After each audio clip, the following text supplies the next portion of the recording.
Os povos das nações têm as suas características particulares.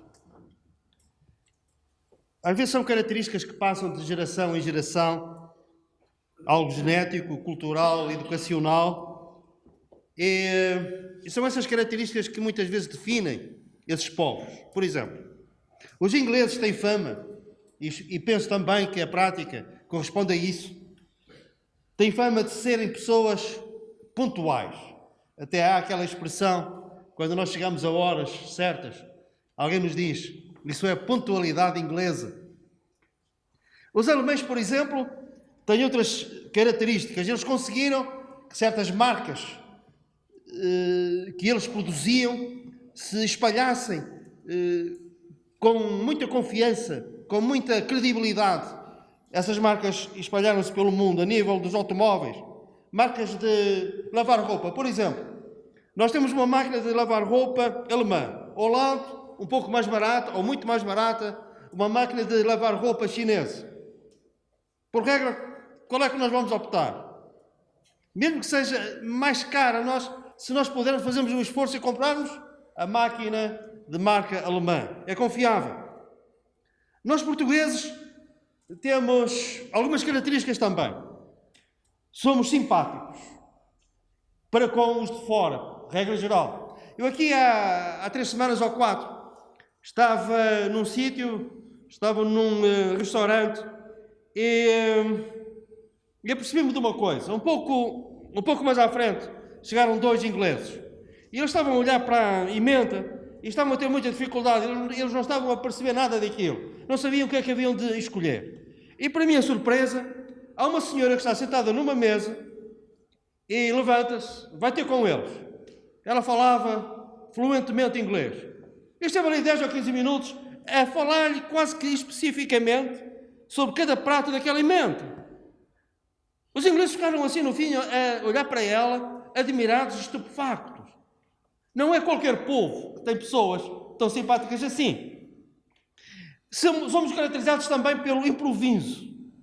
Antes de uma hora do espetáculo começar, está tudo em desordem. As pessoas ainda não sabem qual é o seu papel. Mas, um pouco atrasados, o espetáculo vai seguir e até vai correr bem, porque improvisamos bem. Quanto à pontualidade, estamos conversados. Homens de negócios vêm cá reunir e eles ficam, desculpem-me o termo, passados da cabeça. E depois eles dizem, como é possível? Eles chegam meia hora atrasados, 1 hora atrasados e não dizem nada. É como se tivessem chegado a horas. Isso é inconcebível para certos povos, pessoas com certas características. Isto para chegar aonde? Que Deus tem um povo na terra com características particulares. E nós muitas vezes não temos consciência de que fazemos parte desse povo especial de Deus. É como que vejamos ao curto, não tenhamos vistas largas. É como que não tenhamos uma visão ampliada daquilo que somos, daquilo que nós valemos. E que somos parte integrante desse povo especial de Deus. O Senhor, em relação à nação de Israel, disse: sereis o meu povo, a minha propriedade peculiar. Peculiar significa particular, específica, única, privativo, característico e especial. Vós sois a minha propriedade especial. Vós sois o meu povo, que eu vos escolhi entre as outras nações, e vós sois um povo especial. E o Senhor queria que eles tivessem também características especiais. Mas nós, lendo a sua história, nós facilmente chegamos à conclusão que até parece que houve da parte deles um propósito, eles fizeram um esforço para se equipararem e para se igualarem às outras nações. Queriam ser como os outros. O Senhor queria que eles fossem diferentes. E eles fizeram um esforço para serem iguais. As outras nações tinham um rei, nós também queremos um rei. E o Senhor avisou, mas olha que o rei, ele vai levar o melhor gado que vocês têm, ele vai pegar nesse gado e vai levar para a sua corte. Aquilo que vocês produzirem, o melhor será para ele. Ele vai levar as vossas filhas para servirem na corte. Vós apenas ireis perder se vos tornardes semelhantes às outras nações. Pois, mas nós queremos um rei. Isso não foi bom para eles. O Senhor queria que eles fossem um povo separado, um povo santo. E eles tornaram-se idólatras, como as outras nações. Inclusivamente o Senhor foi justo, mas ao mesmo tempo duro, para com as nações que habitavam na terra de Canaã. Queriam que a terra de Canaã ficasse limpa. E qual uma das principais razões? Para que o seu povo, ao entrar ali, não fosse contaminado pela idolatria das outras nações. Pois bem, com o decorrer do tempo, com o decorrer dos anos, eles adotaram os mesmos ídolos, as mesmas religiões pagãs, os mesmos rituais. E a certa altura, o Senhor, por meio de um profeta menor, ele disse: vós já não sois meu povo. Já não sois meu povo. Hoje, agora, o Senhor tem um povo especial. E nós lemos acerca disso em Tito, capítulo 2, versículo 14. Está a falar acerca do Senhor Jesus. E no capítulo 2, versículo 14, nós lemos assim: o qual a si mesmo se deu por nós, a fim de remir-nos de toda a iniquidade e purificar para si mesmo um povo seu, especial, exclusivo, zeloso de boas obras. Então agora a igreja. Aos olhos de Deus, nós somos esse povo especial de Deus. E quando o inimigo, quando Satanás se gredar ao nosso ouvido, tentando envergonhar-nos com alguma queda, com alguma situação menos recomendável, e quando ele tentar insinuar que nós não prestamos, que não valemos nada, e às vezes não é ele, às vezes são os outros, que dizem, nós sentimos, mesmo que eles não digam, que muitas vezes eles pensam. Mas nós podemos contra-atacar dizendo: mas eu pertenço ao povo especial de Deus. Amém? Somos um povo ramido. Somos um povo que dos céus o Senhor olha para a terra e na terra Ele vê esse povo, sabe onde cada um daqueles que fazem parte desse povo está. E aqueles que são contados com o povo de Deus, aos olhos de Deus, pertencem ao seu povo exclusivo. Propriedade exclusiva de Deus, um povo seu, especial. E nós, pela graça de Deus, nós não somente fomos remidos, fomos salvos, mas também o Senhor morreu para que nós fizéssemos parte deste povo especial de Deus. Amém? Reparem que o versículo diz: o Senhor Jesus se deu a si mesmo por nós, a fim de remir-nos de toda a iniquidade. Temos uma vez mais aqui uma referência à obra perfeita realizada a nosso favor na cruz do Calvário, perdoando-nos todas as ofensas, purificando-nos de toda a iniquidade. E não somente Ele se deu por nós para nos salvar assim, mas também para sermos este povo exclusivamente seu, zeloso de boas obras. Agora, o que nos convém é termos as características do povo de Deus. É apresentarmos as características de fazermos parte do povo de Deus. Deixai-me dizer-lhe uma coisa: não há privilégio maior do que este. Outros pertencem a grandes associações, a clubes privados.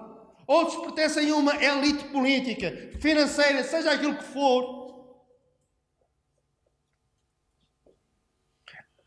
Há certos lugares onde nós não temos acesso.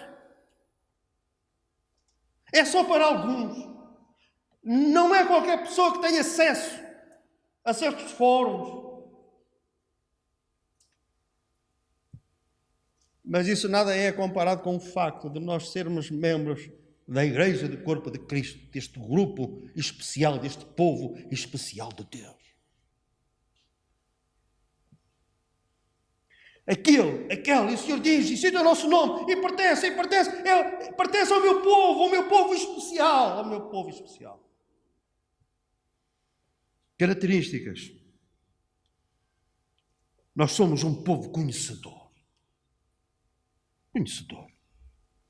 Alguns de nós, a maior parte de nós, pode não ser letrado, não ter uma formação académica superior. Mas temos um entendimento que foi esclarecido e iluminado pela luz da palavra de Deus. E nós sabemos coisas que os mais sábios deste mundo pura e simplesmente desconhecem. Nunca lhes passou pela mente. E à nossa beira, em relação à eternidade, em relação às coisas que se não vêem, em relação ao Senhor, em relação à palavra de Deus, nós somos sábios e eles são ignorantes. Porquê? Porque uma das características do povo de Deus é um povo que sabe acerca da eternidade, que sabe acerca das coisas de Deus. E sabemos com verdade. Porquê? Porque conhecemos a palavra de Deus. Amém? O apóstolo Paulo escreve a Timóteo e disse-lhe que as sagradas letras te fizeram-te sábio. Eu às vezes, ouço pessoas a falar acerca de alguns assuntos. E à medida que eles vão falando, eu vou ficando cada vez mais pequenino. E às vezes chego a uma conclusão. Eu nunca conseguiria chegar àquele ponto, àquele nível. Uma palavra fácil. E se fosse necessário falar 2 horas seguidas acerca daquele tema, ele falaria. E de uma forma aprofundada. Mas depois eu ponho-me a pensar. Pois é. E se eu te perguntasse como é que tu ias para o céu, tu não sabias? Eu sei. E se te pusesse uma Bíblia na mão, tu nem sabias por onde começar, mas eu sei. E se te fizessem perguntas acerca de Deus, era uma confusão nessa cabeça que tu só metias água e eu não. E as coisas que se veem são temporais, as que se não veem são eternas. E nós temos conhecimento acerca das coisas eternas. Amém? O Senhor, acerca de algumas pessoas, líderes religiosos do seu tempo, o Senhor disse: errais, não conhecendo as Escrituras nem o poder de Deus. 2 coisas. Vós errais porque não conheceis as Escrituras. Vós errais porque não conheceis o poder de Deus. E nós conhecemos o Senhor. Nós sabemos acerca da brevidade da vida. Comparada com a eternidade, a vida aqui na Terra é breve. Nós sabemos. Nós aqui na Terra, quer aceitemos, quer não, nós somos apenas peregrinos, estrangeiros e forasteiros. Mas nós sabemos. Nós sabemos que temos uma dupla nacionalidade. Por um lado somos cidadãos da terra, mas por outro lado nós podemos anunciar e dizer que a nossa pátria também está nos céus. Nós sabemos que passamos da morte para a vida. E se nós fôssemos ler vários versículos na palavra de Deus, eles seriam caracterizados por isto. Sabemos. O apóstolo Paulo, a certa altura, ele pensando que um dia iria partir, ele disse: nós sabemos que se este corpo se desfizer, nós temos nos céus uma casa não feita por mãos de homens, cujo arquiteto e construtor é Deus. Nós sabemos.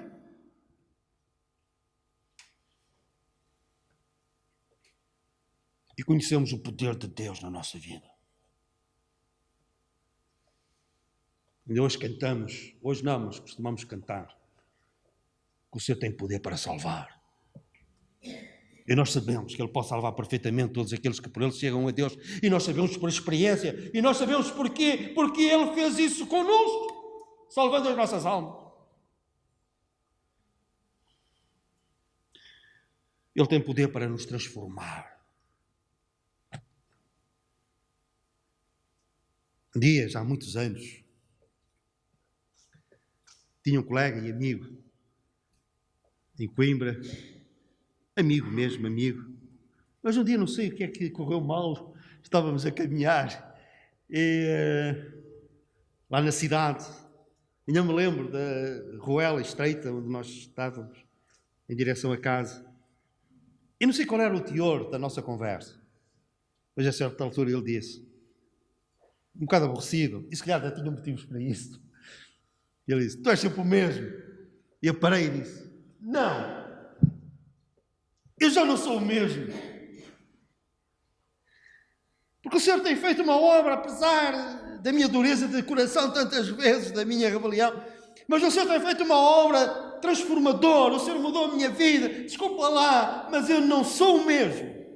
Ele riu-se e continuamos a nossa conversa mais amigavelmente. Conhecemos o poder de Deus. Sabemos de onde Ele nos tirou e onde Ele nos colocou.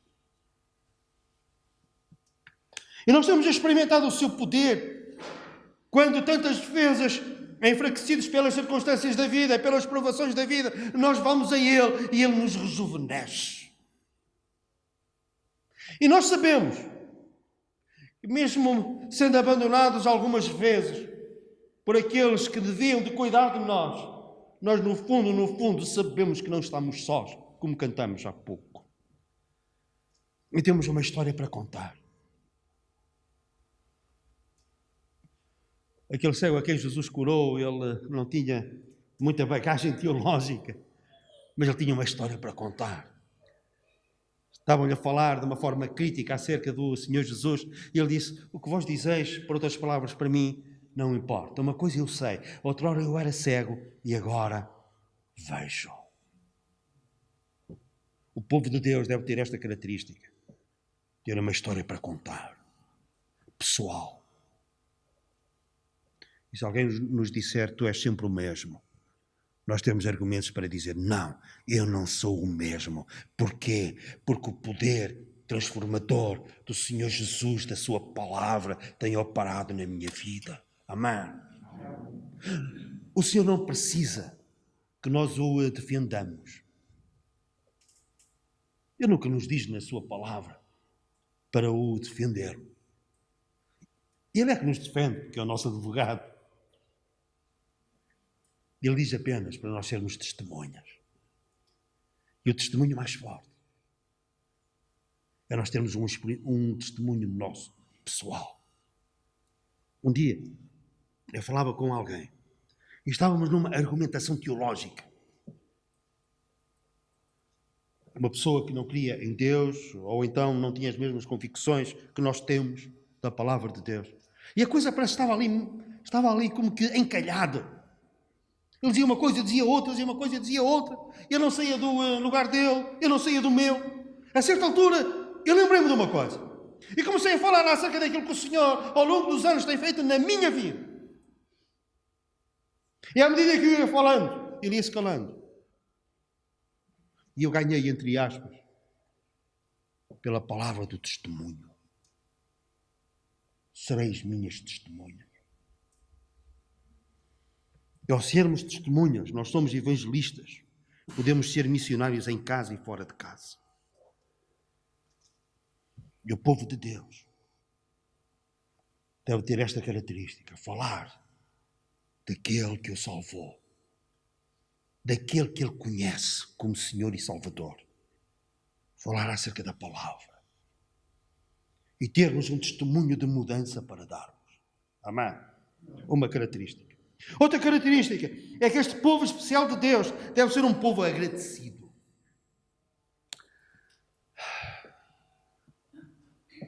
Perdemos demasiado tempo a lamentarmos-nos e a queixarmos. Mas temos motivos? Temos. Mas temos que levantar os olhos ao céu e vermos mais longe, e vermos mais longe. E ver mais longe é ver para lá das circunstâncias da vida. Não que nós sejamos displicentes ou desprezemos e cruzemos os braços perante as aflições, perante as dificuldades, perante as lutas que nós temos que travar. Não é isso. Temos que fazer o melhor que nós podemos, o melhor que nós sabemos. Temos que ir à luta, seja em que área for. Mas, fazendo isso, nós não deixamos de ver ao longe, de fixarmos os nossos olhos no nosso Salvador, no nosso Senhor, olhar fixamente para Ele, para o autor e consumador da nossa fé. E sendo assim, nós vamos ter motivos para sermos gratos. Porque Ele nos tirou da ignorância. Vivíamos sem Deus e sem esperança. Vivíamos com medo da morte e agora nós sabemos que ausentes do corpo, presentes com o Senhor. O Senhor deu-nos esperança. Amém? Temos esperança. Cristo em vós, esperança da glória.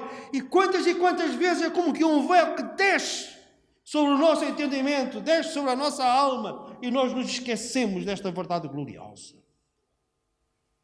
Prezados irmãos e irmãs, no fundo, a morte é uma promoção. Somos promovidos à glória. Isso não quer dizer que vamos procurar a morte. Não quer dizer que temos uma doença e não nos importamos e não cuidamos. Não é isso. Mas ter a vista larga é ver para lá das coisas. É o dia estar nublado, nuvens negras, mas nós sabemos que se fôssemos fazer uma viagem de avião, o avião rompia as nuvens e lá acima das nuvens, o que é que se veria? Um sol radiante. Venha o que vier à nossa vida.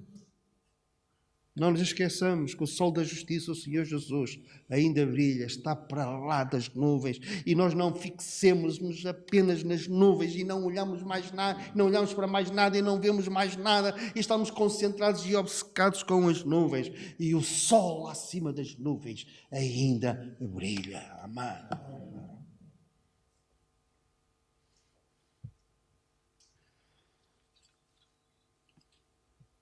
E nós, por isso, o louvamos e o adoramos. Somos testemunhas, somos adoradores. E este povo especial de Deus. Quando o Pai busca adoradores na terra, Ele vai encontrar esses adoradores no meio do seu povo especial, naqueles que pertencem à sua igreja, que o adoram em espírito e em verdade. E o povo especial de Deus é testemunha e é adorador. Amém. É um povo que vive aprendendo.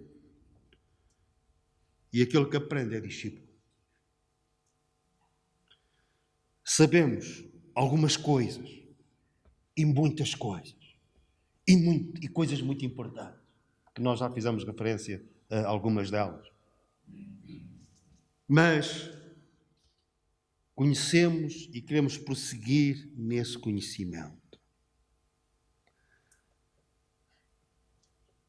A Bíblia diz que a senda do justo, daquele que foi justificado pelo Senhor Jesus, é como a luz da aurora, a luz do amanhecer, que vai brilhando mais e mais até ser dia perfeito. Virá o dia em que, quanto a conhecimento, nós iremos conhecer como somos conhecidos. Na presença de Deus, os olhos do nosso entendimento abrir-se-ão de par em par e nós vamos conhecer. É o dia perfeito. Até lá. O amanhecer, dia a clarear, os nossos primeiros passos na fé. Mas nós crescemos nesse conhecimento. E o sol vai se levantando cada vez mais, o dia cada vez mais claro. Sol luminoso, radiante. E nós queremos crescer assim no conhecimento de Deus. Sermos discípulos. Por isso e para isso devemos aproveitar todas as oportunidades para aprendermos. A Bíblia diz: adormecendo um pouco aqui, um pouco ali, assim sobrevirá a tua pobreza. Vamos facilitar um pouco aqui, um pouco ali. Mas a Bíblia também diz: um pouco aqui, um pouco ali, vais aprendendo mais, vais crescendo mais, e assim virá a tua riqueza. Por outras palavras, é o crescimento gradual, pode ser pouco a pouco, mas nós temos um compromisso de crescimento em relação a Deus. Porquê? Porque o povo especial de Deus é testemunha, é adorador, mas também é discípulo, também é aquele que aprende e está disponível para aprender. Uma das coisas que eu às vezes vejo, principalmente nos crentes com mais idade, eu corro esse risco, porque eu já pertenço aos crentes com muita idade. Qual é o risco? É deixarmos de ser aquilo que eu chamo, deixarmos de ser ensináveis. A espiritualidade de uma pessoa não se mede pelo tempo, pelos anos da sua conversão. Há quanto tempo é que se converteu? Não é por aí. Isso pode ser uma ajuda. Teve mais tempo para crescer. Mas pode-se ter idade como crente, como filho de Deus, como pertencendo à Igreja de Cristo, mas isso não ser proporcional ao grau de crescimento durante esses anos. Compreende? Porquê? Porque foi-se adormecendo um pouco aqui, um pouco ali. E assim sobreveio a pobreza espiritual. Há uma palavra que não é estranha ao discípulo. É a palavra renunciar. Ele sabe dizer não às coisas que até podem ser legítimas, mas que não convêm. Ao direito de ser servido, mas ele serve. Porquê? Porque ele pertence ao povo exclusivo de Deus. Nós, para o Senhor, somos o seu povo exclusivo. E Ele, para nós, deve ser o nosso Senhor exclusivo. E a palavra de Deus, acerca disso, na primeira carta aos Coríntios, que eu passo a ler, diz isto. Porque ainda que há também alguns que se chamem deuses, quer no céu ou sobre a terra, como há muitos deuses e muitos senhores por aí, todavia, para nós, há um só Deus, o Pai, de quem são todas as coisas e para quem existimos, e um só Senhor, Jesus Cristo, pelo qual são todas as coisas e nós também por Ele.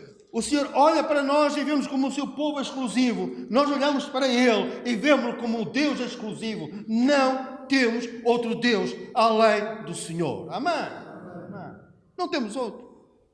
Outros têm outros deuses, têm outros senhores, mas nós não temos. Porque Ele para nós é um Deus exclusivo. E nós para Ele somos um povo exclusivo. Apenas dele.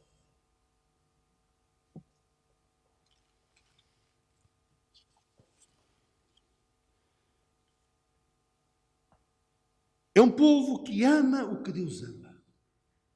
O povo especial de Deus tem uma característica. Ama o que Deus ama. E sabem o que é que Deus mais ama? Nós podemos dizer, bem, Deus ama a todos, certo? Deus amou o mundo de tal maneira que deu o seu Filho único para que todo aquele que nele crê não pereça, mas tenha a vida eterna. Deus ama a todos, certo? Mas há um amor especial que Ele tem por certas pessoas.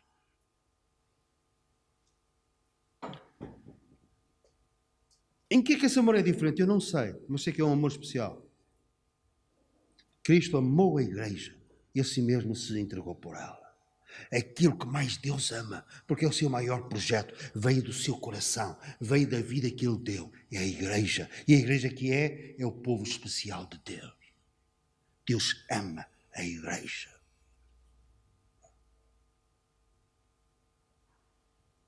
E quando o inimigo tentar segredar aos nossos ouvidos que nós não somos amados,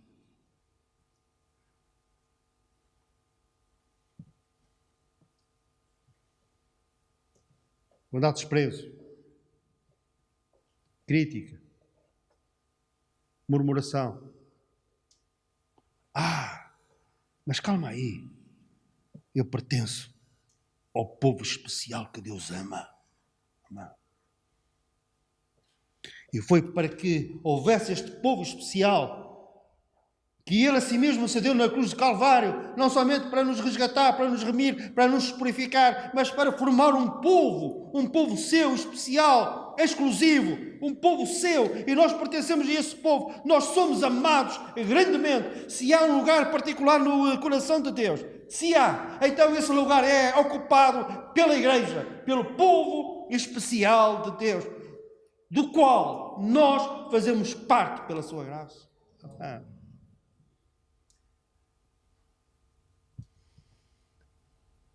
E devo de amar a igreja.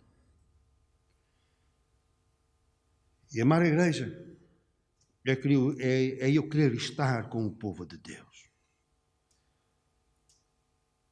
Aproveitar a oportunidade para estarmos juntos. Os exércitos têm os seus snipers. São atiradores que agem isoladamente. Vão para um certo lugar, ficam ali sozinhos, à espera que o inimigo se aproxime, às vezes até a uma grande distância. Não tem que dar contas a ninguém. É ele só.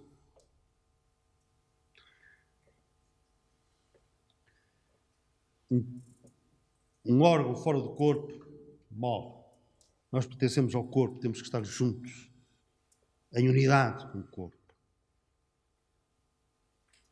Uma ovelha sozinha é uma presa fácil, por isso é que o Senhor fala em rebanho. A igreja é o lugar onde eu devo estar também e saber que pertenço a este povo. E tenho que aproveitar, devo de aproveitar as oportunidades para demonstrar o meu amor para com a igreja. Através daquilo que eu possa fazer. E nós pensamos sempre, fazer coisas na igreja é pregar, é ensinar. É estar à frente de alguma coisa, mas não. Eu estava ali sentado e a certa altura virei para a Clarice e disse, eu gostava de saber quem é que fez isto. Tem arte. Este ramo de flores, Eu acho que isto que não foi comprado. Foi alguém que fez. Quem é que fez este ramo? Áurea. Uma salva de palmas para a Áurea.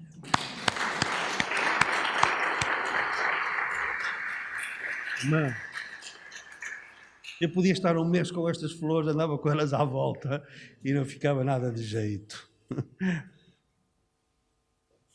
Embelezar. Isto é apenas um exemplo. Disponível para fazer aquilo que for útil, mesmo quando os outros não veem e não sabem, mas o Senhor vê e sabe. E de uma ou de outra forma contribuir para a unidade, para o crescimento. Eu passei outra vez os olhos e com certa frequência eu faço isso no nosso compromisso de membro. Eu comprometo-me a proteger a unidade da minha igreja, agindo em amor para com os outros membros, recusando a murmuração, obedecendo à liderança da igreja. Partilhar a responsabilidade da minha igreja, orando pelo seu crescimento, falamos nisso no início, convidando pessoas para ouvir o Evangelho. Há pessoas aqui que estão salvas porque alguém as convidou para ouvir a palavra. Recebendo com uma boa atitude os visitantes, coisa tão importante. Servir na minha igreja, descobrindo os meus dons e talentos, desenvolvendo os meus dons através do ensino da liderança, desenvolvendo uma atitude de servo, assistindo fielmente aos cultos, vivendo uma vida digna do Evangelho, contribuindo financeiramente de acordo com a minha prosperidade. Apenas alguns tópicos acerca do modo como nós podemos servir a igreja e manifestarmos o nosso amor por aquilo que Deus ama. De uma forma particular, de uma forma especial. O Senhor ama a igreja. Ama a igreja. Ele deu-se a si mesmo por nós, para nos remir de toda a iniquidade. E para formar para si um povo seu, especial, exclusivo, zeloso de boas obras, que tem estas características que nos diferenciem daqueles que não pertencem ao povo de Deus.